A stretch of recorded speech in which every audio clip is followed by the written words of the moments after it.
coffee, and I put out colored paper, and I've got colored pencils and whatever, because, you know, beautiful things come in colors. I mean, anyway, okay, I have to clarify everything. In our Wesleyan tradition, right, there is what's, it's so-called because Wesley didn't actually say this exactly, but in what he's preached, it's called the Wesleyan Quadrilateral. We believe that God is revealed through Scripture and tradition, reason, and experience. The experience of the Spirit of God now in us and in our community. God is revealed to us through the people in our lives, family, friends, co-workers, and we know the revelation of God in Scripture, tradition, reason, and experience.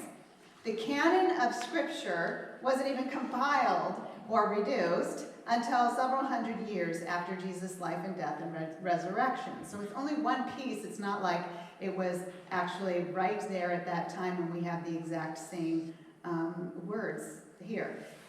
I absolutely believe that God is revealed through the Scriptures, that it is holy and Spirit-breathed.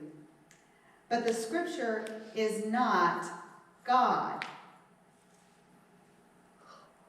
It is living and it is active, but living in the sense that God is revealed as we read it, in the way that we read it, the way it speaks to our heart when we have ears to hear.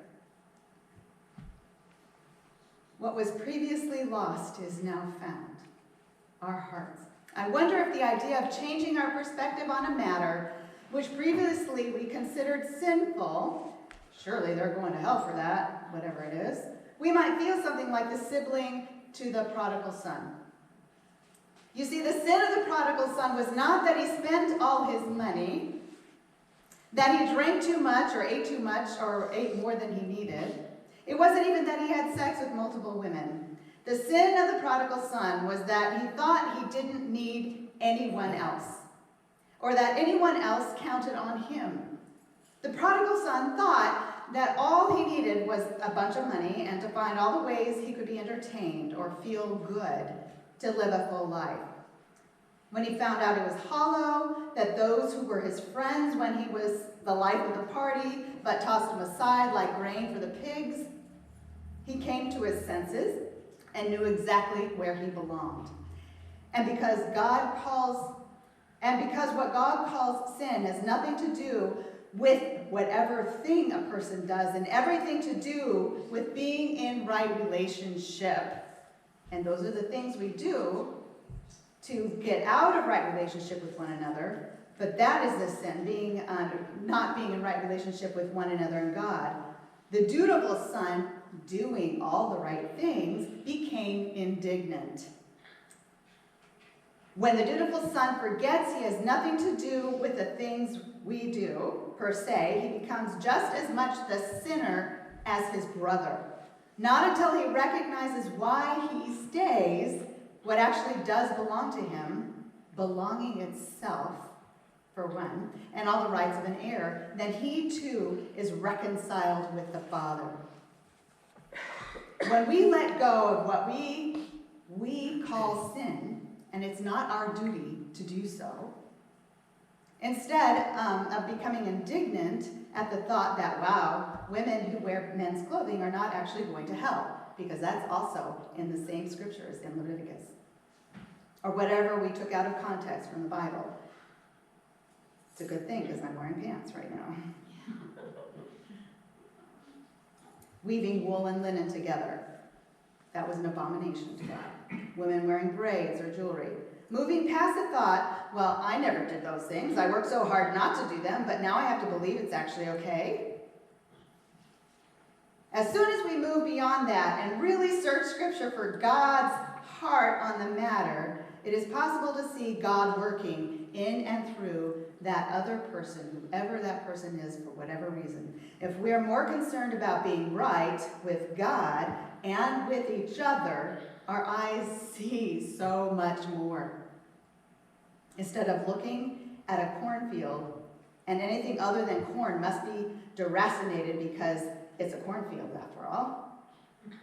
Our organon of crop farming will include an appreciation for the experience of the stunning pops of color that bring beauty to the process and indicate, which is reason, that the corn is actually really great for people to eat.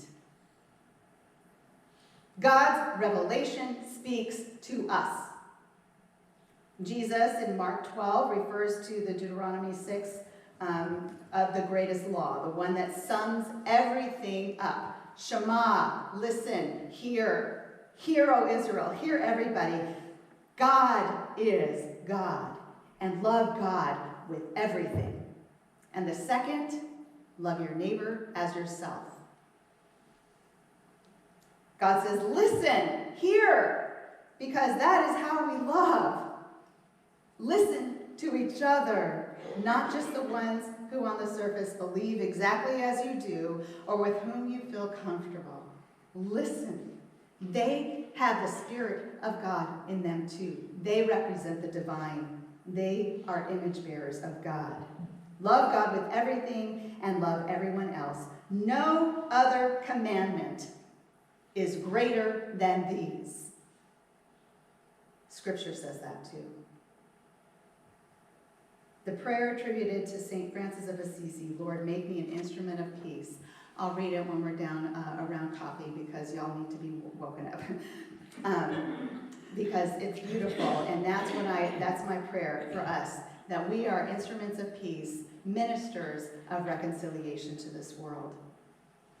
Let's take our offering right now and meditate on what it is that we've just heard and what it is that we need to talk to each other about now as you're praying and singing together.